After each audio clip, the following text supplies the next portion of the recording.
The third type of sonnet that we are going to see is titled as Spensarian sonnet. Named after the poet Edmund Spenser, who was also a contemporary of William Shakespeare, this sonnet form was originated by Spenser.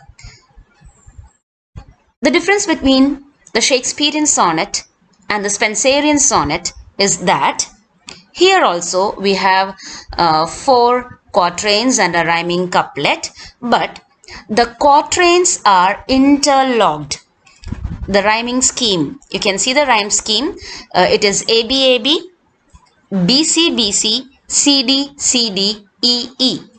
The second and the third stanza, the second and the third quatrains, they have 2 lines each which rhyme with the previous stanza. So this is known as the interlocked quatrains. That's the difference between the Spensarian sonnet and the Shakespearean sonnet.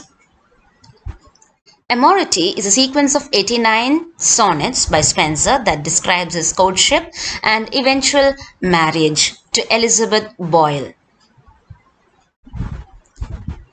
The next type of sonnet that we are looking is the Miltonic sonnet. It was popularized by the poet John Milton. It is similar to both the Petrarchan and the Shakespearean sonnet forms. These sonnets were focused on the themes of politics, intellectual pursuits, and spirituality. There's no much difference between the Petrarchan sonnet and the Miltonic sonnet. It uses the same rhyme scheme as the Petrarchan, ABBA, ABBA, CDE, CDE. The only difference that we can observe here is that there was no separation between the octet and the sestet. That means it doesn't had a volta. The most famous example of a Miltonic sonnet is sonnet number 7, which is also titled as On His Being Arrived to the Age of 23, which was written on the 33rd birthday of Milton and discusses the implications of aging. Another famous sonnet example by John Milton is sonnet number 19, which is also known as When I Consider How My Light is Spent. Now this sonnet is an exploration of the dilemma faced by Milton as he was forced to come to terms with his blindness.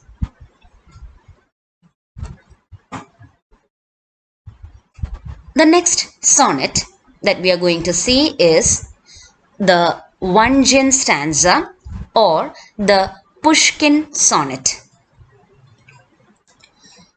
This sonnet refers to the verse form popularized or invented by the Russian poet Alexander Pushkin. So now we can see why the sonnet is also known as Pushkin sonnet. So this sonnet was invented by the Russian poet Alexander Pushkin. It was first used in his 1825-32 novel in verse Eugene Onegin.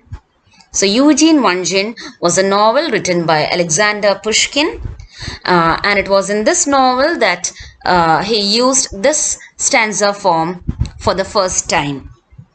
This novel is written in verse.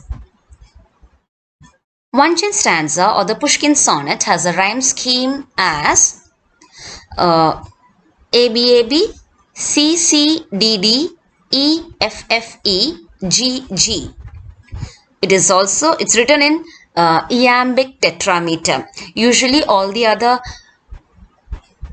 sonnets are written in iambic pentameter, but here Pushkin sonnet is written in iambic tetrameter. You might have noticed that the rhyme scheme is written with some letters small and the others capital. The lowercase letters represent the feminine rhymes. That means the stress is on the penultimate syllable, whereas the uppercase letters represents the masculine rhyme, which means that the stress is on the ultimate syllable. One Jin stanza or the Pushkin sonnet has a total of 7 rhymes. The second quatrain includes 2 independent couplets in which a poet might utilize a turn or volta. In other sonnet forms, the turn appears either in the 12th and 13th lines or between the 8th and 9th lines. So this is another difference which we can notice in the Pushkin sonnet.